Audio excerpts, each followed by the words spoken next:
Amadeus makes the experience of travel better for everyone everywhere by inspiring innovation, partnerships, and responsibility to people, places, and planet. Our technology powers the travel and tourism industry, inspiring more open ways of working, more connected ways of thinking, centered around the traveler. Our open platform connects the global travel and hospitality ecosystem, from startups to big industry players and governments too. Together, redesigning the travel of tomorrow. Amadeus, it's how travel works. Visit us to know more, amadeus.com.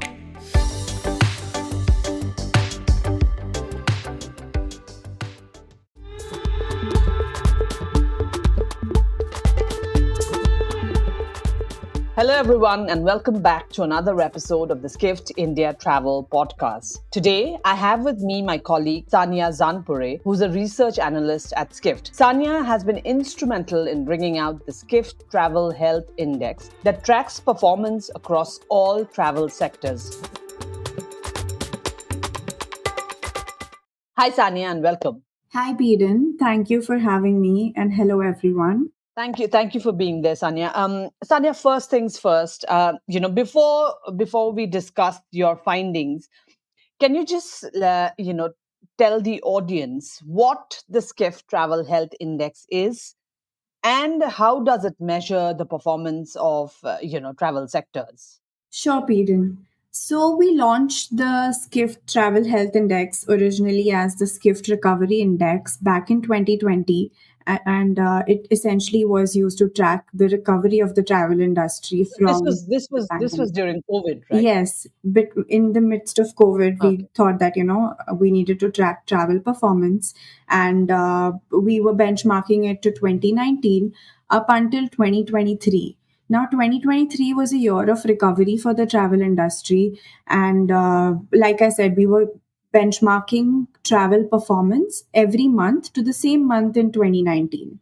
But in 2024, we thought that now this was the year when we could actually start looking at the index as more of a not just recovery anymore. It was more of tracking travel performance and travel growth. So we moved to benchmarking performance to the previous year. So right now, we take January 2024 performance versus January 2023 performance. And this index tracks performance, like you said, across all sectors: hotels, airlines, vacation rentals, car rentals, for 22 different countries, including India, of course. We have 84 different indicators of travel from 22 different data partners. We're adding more. And the indicators include search data, bookings, key performance indicators for each travel sector. Also, Sanya, I think the moving of the benchmark from 2019 to the previous year also happened during last year, because last year we saw some of the countries, some of the companies, some of the airlines have register record performances, right? So you could really not benchmark 2019, which was a high before COVID. Exactly. I mean, performance dynamics changed through COVID, and we had to start looking at the industry in a different way. And then 2019 just seemed like we were looking at data that was too like that was way in the past. So yes, I mean, like I said, we say this that 2023 was the year of when travel industry set new benchmarks. So of course in 2024 we had to start looking at, if we want to understand what travel looks like today, we had to start looking at it versus previous year over 29 rather than 2019. Interesting. Now, if I talk about the specific Skift Travel Health Index, Sania, according to it, travel performance in 2024 has been very similar to 2023. So, I have a two-part question. What are the factors contributing to this stability? And do you see this stability going on? Because, right now, this is earnings season, when we are listening to the earnings call, we are hearing of, and then there is an imminent recession that people are talking about. We are hearing of a dip in travel. So do you think that this is going to continue throughout 2024? So, when I speak about stability, so the index breaks down into different sectors, right? And now, if I speak about India specifically, overall index shows me that it's sort of at the same levels as 2023. Compared to 2019, of course, we're almost 11 to 12% higher. But if you look at the different sectors, how we're tracking this data, car rentals have slightly slowed. And since the index is an average, I mean, one sector performing slightly lower brings down the average, right? But if I'm looking at the other travel sectors like aviation, hotels, vacation rentals, they are experiencing growth over last year. So yes, I mean we expect this growth to continue. But like I said, if you look at the overall number, because of one sector maybe slowing down a little, we might actually see. I mean, the overall figure might show that we're at the same level, but the other travel sectors are growing. Okay, and do you think that this growth is going to continue? Do you see a dip in travel intent as as it is made evident in some of the earnings call right now? So, speaking about the numbers, Peden, yes, I mean there are. I do see sometimes that there is a little dip in maybe 1 month, but then the numbers show that, I mean, travel performance picks up the very next month. So it really it's I mean we'll just have to see what the travel health index is showing us, but I think the industry will continue moderate growth levels this year. I mean, we won't see what we've seen in the past where there were crazy growth levels. Okay, so there will be growth, but it won't be those crazy numbers that we've been seeing for the past 1.5 2 years, right? Right. So more moderate growth levels. Great. Thank you so much, Sania. Now coming back to my favorite topic, Mhm. India. Sania, India is projected to become the fifth largest outbound market by 2027. Mhm. Now, I have a few questions related to this. What do you think are the key drivers behind this rapid growth of the Indian outbound market? And of course, we've been talking about this with outbound tourism is expected to reach about $55 billion by 2034. When that happens, what are the changes that you foresee in the Indian travel landscape? Sure. So if I like looking at data right now, India has already surpassed pre-pandemic levels of outbound departures, right? So as of April 24, departures from India, outbound departures are 11% higher than Jan to April 2019. So I think the key drivers are obviously India right now is the most populous country, and the favorable demographics as well. India has a young population with median age 28 and increasing disposable income. Now Indians are being able to afford international travel. Um, so the older generations prioritize saving or buying a house. Um, you know Mhm. those kind of things, but millennials right now are embracing an aspirational lifestyle that includes travel, new experiences. We're also seeing so many people traveling to international destinations for the very first time. I mean, globalization also, Indians are being exposed to so many different new cultures, new experiences. And their social media, of course, that has had a significant influence. So, overall, all of these factors are making international travel very appealing. And what we, with I mean what how we foresee I mean what will happen in the future. I think Indians are getting richer, so spending is expected to increase. And with growing, I mean, infrastructure and connectivity is improving as well. So as long as that is on a growth trajectory, I think outbound tourism, certainly India will become India is a market that everybody is looking at, and it will become the fifth largest by 2027. Very interesting, Sanya. Of course, I think you hit the nail on the head, saying that generation before us were more interested in saving. And I would not say that millennials and Gen Z are more into spending, but they want to. But this concept of this "you only live once" YOLO is very much evident, and especially after COVID, right? People want to do things because you never know. Like they say in the famous Shah Rukh Khan movie, "Kal ho na ho." Exactly. So I guess that concept is very much embedded in all our minds. Um, and what's interesting is that, Sanya, India has, of course, we know that the US visas have been a big issue as far as the waiting times for the visa. Mhm. But India has seen a significant increase in departures, particularly to the US. Mhm. So, could you talk a little bit about what are the factors that are contributing to this surge as well? Sure. So, India, I mean, not all source markets to the US have really, recovered.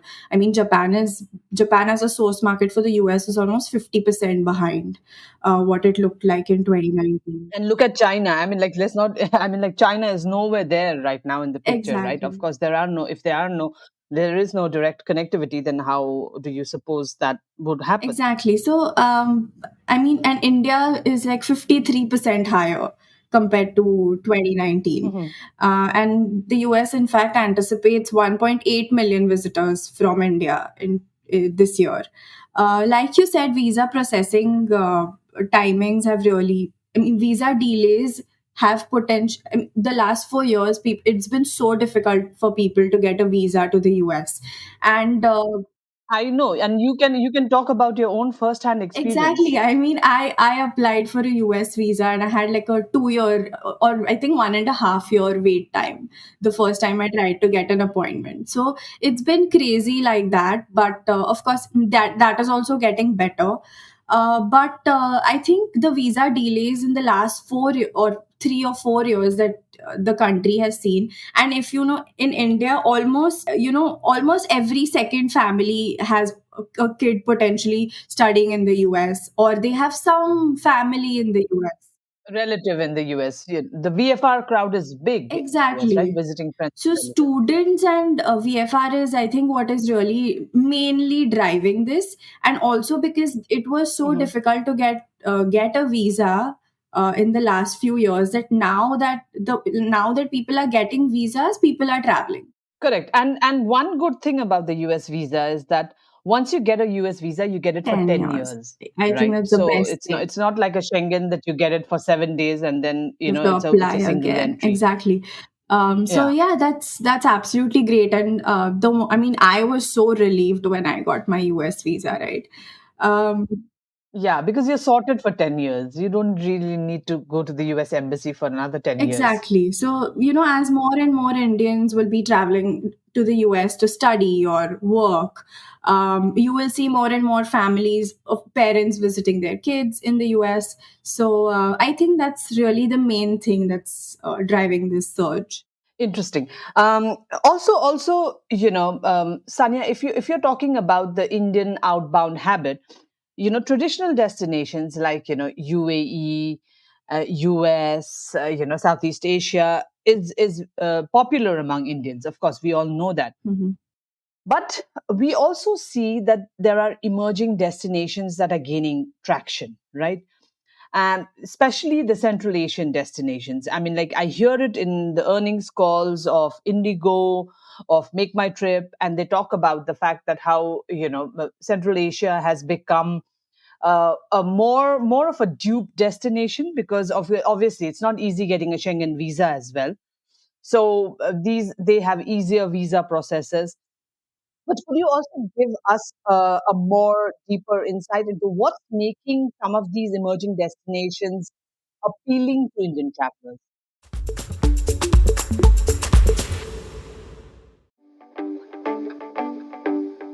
Amadeus makes the experience of travel better for everyone everywhere by inspiring innovation, partnerships, and responsibility to people, places, and planet. Our technology powers the travel and tourism industry, inspiring more open ways of working, more connected ways of thinking, centered around the traveler. Our open platform connects the global travel and hospitality ecosystem, from startups to big industry players and governments too. Together, redesigning the travel of tomorrow. Amadeus, it's how travel works. Visit us to know more, amadeus.com.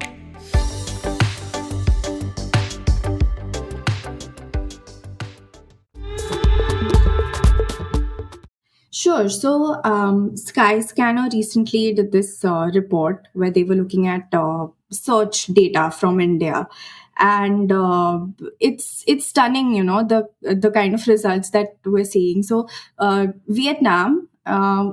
Kazakhstan, Azerbaijan, Japan, these were the most trending destinations that Indians were searching for to travel to in 2024. And yes, I mean, traditional destinations like US, UAE, Europe, they remain popular, but people are exploring more. In fact, Da Nang in Vietnam, the searches from India were about 1,141% higher compared, I mean, year on year increase. And the other regions that I mentioned were 400 to 500% higher. So I think there are a Mhm. lot of factors that are contributing to this. Of course, airline seat capacity. India's airline seat capacity is 11 to 15 has grown 11 to 15%. This is obviously high, much higher than pre-pandemic levels as well. And as you said, the ease of getting a visa and connectivity, which has been a main concern for the longest time.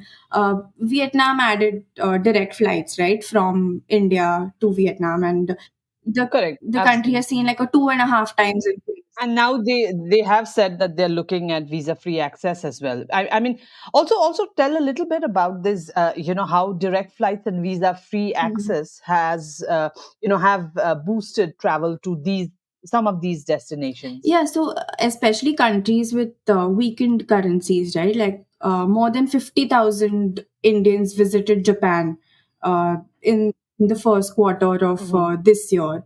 And now the country has visa free access to around 58 foreign destinations.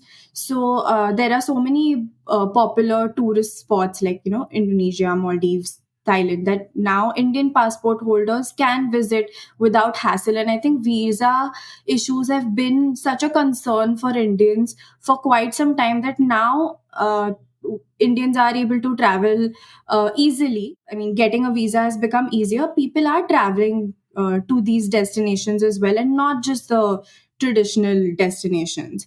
In fact, I did the recent Travel Health Index highlights report where I wrote a little bit about how India and Russia are, aiming to ease travel restrictions, bringing up this visa-free program by this year. So they are actually expecting Indian tourist arrivals in Moscow to go up by like 30%, which is huge. Yeah, and you can see how if it is about travel trade events in Mhm. India. I remember that I think it was Sate. No, sorry, I think it was Mhm. OTM. At OTM, the entire Moscow city contingent had come down to Bombay, Mhm. to talk about Mhm. travel. So I think Russia is looking at India in a very big way for to increase its inbound tourism. Exactly, and it's I mean, they've sort of looked at how well it's worked out for Thailand, for example. So of course, every country, other countries are also looking at, like South Africa, for example, has eased visa requirements. So of course, I think direct Mhm. flights and having visa free or eased visa requirements, I think is really pushing Indians to not just travel to typical destinations, but also explore more. Correct. Absolutely. I think and exploring more is something that is there in every Indian's DNA, at least the millennials and the Gen Z for now. Yeah. And of course, like we mentioned, like we've been talking about it, the rise in disposable income and a growing middle class is also the reason that that has had an impact on this outbound travel from Yeah. India. Sanya, interesting thing was that according to the American Express Global Travel Trends report, Mhm. 62% of Indians have planned to spend more on travel this year. That's what they said. Mhm. I also want to ask you about what could be the reasons behind this increased spending, and Another interesting thing is, how are Indian travelers using these travel hacks and credit card Mhm. points to maximize their travel experiences? Yeah, so as I said, Indians are prioritizing travel. I think that's the main thing, and are willing to go the extra mile to have a great travel experience. Overseas spending has increased, right? I mean, Indians spent around 17 billion on overseas travel in financial year 24. Uh, like I said, Indians are getting richer. High net worth individuals in India grew by like 6% between 2022 to 2023, and this was just 4% worldwide. So, Knight Frank actually expects a 50% increase in high net worth individuals from India by 2028. So, yes, there is increased spending. But an interesting, I mean, a very important thing to consider is that Indians end up spending most of their travel budget on transportation. So it's like 2x of what a Chinese traveler would spend.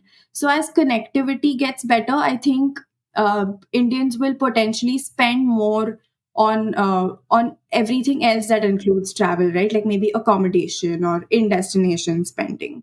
So, when you're saying that Indians spend more on transportation, is it because of the lack of direct Yes, connectivity? exactly. So as travel infrastructure gets better, we can expect that ratio also to change.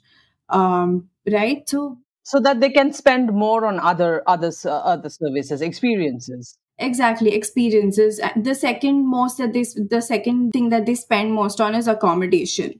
But while there is more spending, they're also Indians are also looking at. I think it's in our DNA really that we end up looking for these value for money options. Yeah, Hmm. exactly. That Exactly.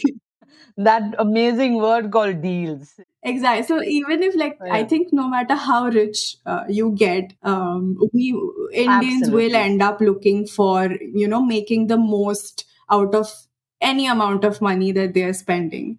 So I would say they've mastered the art of using travel hacks. Everybody wants a Mhm. journey that is more rewarding.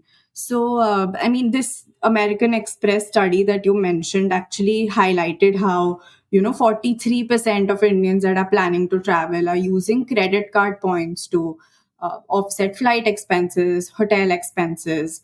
They're booking using companies or finding a deal that gives them complimentary hotel benefits or room upgrades. So yeah, and a lot of times they travel during off seasons, so it's cheaper than what season mid-season travel would be like. And of course India, you pretty much have Indians everywhere across the world, right? So many times Indians just end up staying with their friends or family to sort of cut down on accommodation expenses. So like I said, Indians, while there is more spending, they're looking for the best ways to make get the most out of any amount of money that Indians are spending. Correct. I think Indians by nature are value seekers. They need to see value in whatever they're spending, Exactly. and if they can save a few bucks with a Yeah. negotiation, then why Or like not, get right? more out of We won't what call they're we won't spending. call it haggling. We won't call it haggling. We'll call it It's smart, negotiation. I think. It's very smart. I mean, Yeah. why Yeah, not get an I'm sure. upgrade? I think it's there in our DNA that we need to, and we need to get that satisfaction that A little more than we've got everyone some else. discount Yeah, from the. I seriously feel that even the Ambanis, negotiated with their exactly. So, wedding planners, even you for know the what? wedding. People who have that kind of money do it more than everybody who doesn't. I mean, I think that's Correct. how they get to keep Absolutely. the money, right? Yes, exactly. That's how they are where they are, right? Another interesting point, Sanya, is about sports tourism. Something that we've been talking about. Skift recently did a feature on sports tourism as well, and of course, now that the Olympics are over, Mm. I wanted to talk to you about how sports tourism is also becoming popular among Indians. It is We are not now no longer just traveling for cricket, because we always knew that Indians had cricket. Yeah. in their DNA, and cricket was something that comes very close. That comes very close after films for Indians. So I wanted to understand from you which sporting trend events are driving this trend and why. And what are some of the top destinations for Indians traveling for sporting events in 2024? Yeah, so two points to this. Indians are sports enthusiasts, of course. I mean, 90% of the global cricket fandom consists of Indians. So you see the cricket craze that the country has. It's also the growing affluence of the Indian diaspora that I think has a lot to do with it. Mhm. But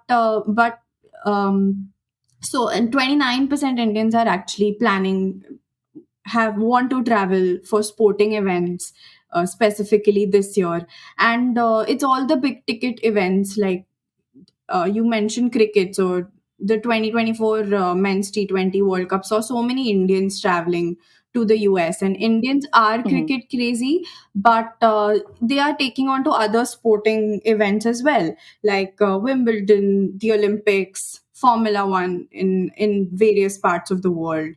So I think the most popular this year are really, of course, cricket, and then Formula One and the Paris Olympics that really top the sporting events that Indians are traveling to.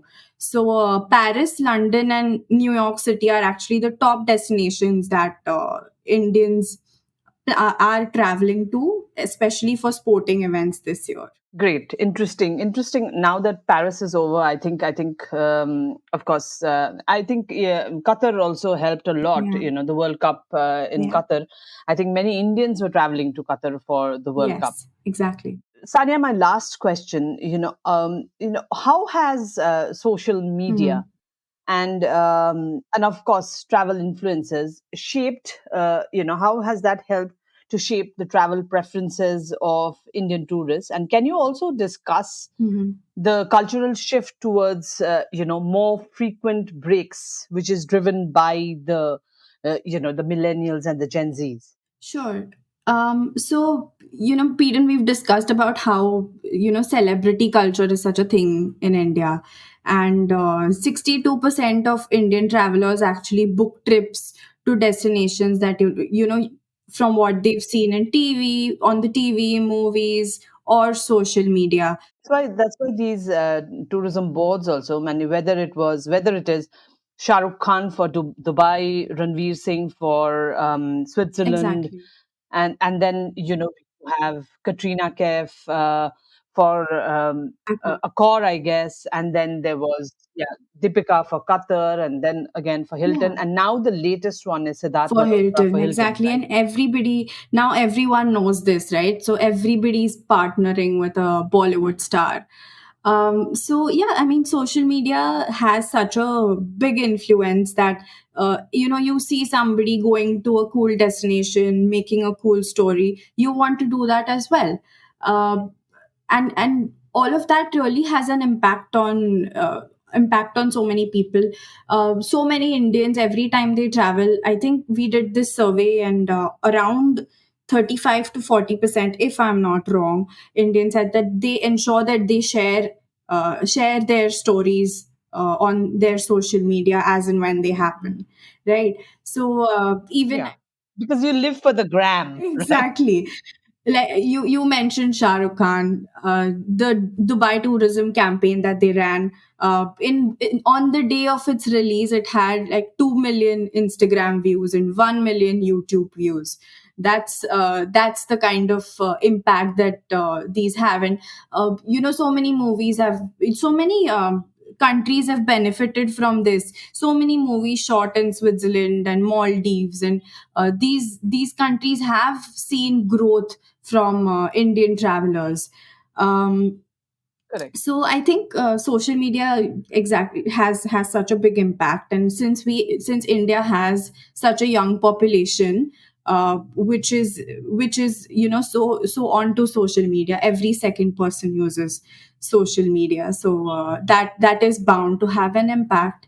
And coming to the point where you mentioned that how millennials are driving this is, I think flexible work arrangements that, I mean, we work remotely, and it really gives you a great chance to travel to places whenever you want to. I think that's great Mhm. flexibility, and this kind of work arrangement has allowed people to take more, travel more frequently, rather than otherwise traditionally you would put down like a you would have to take 10 vacation days to maybe go to a place, but now Correct. you can just merge work and leisure. And we have a long weekend coming up, and you did a story on how Agoda is witnessing a 260% increase in travel search from Indians. And even Make My Trip has seen that the frequency, or the number of Indians taking more than trips a year is 25% higher than 2019. So really, this Correct. I think that the three trip thing with which was usually one international and two domestic, that is nowhere there now. Now, whenever there is an extended weekend, everybody is traveling. exactly everybody want, and you just I think people just really, on even on social media, if you see, there are times when I'm scrolling through Instagram and there are these posts where people actually put what long weekends are coming up this year. So Correct. that's how much Correct. ahead people are of, when they can take like a quick 3 to 4 day break and travel somewhere and come back. Absolutely. Thank you so much, Sania, for those insights. I think I have surely come to know a lot about how travel is faring, and those were some really good insights into the India and the Indian travelers. Thank you so much, Peden. It's always great talking to you, and this is such a great topic. So, thank you for having me. Indeed, indeed, it's a great topic. Thank you, everyone, for listening in, and don't forget to subscribe to us in your favorite listening app. If you're listening to us on Spotify, Apple Podcasts, or any other platform, please subscribe, rate us 5 stars, or leave a positive review. Your support helps us spread the word about the Skift India Travel Podcast and ensures we can keep bringing you free content every week. If you're watching us on YouTube, subscribe to the Skift channel and hit the notification bell to stay updated whenever a new video drops. Thank you for your support.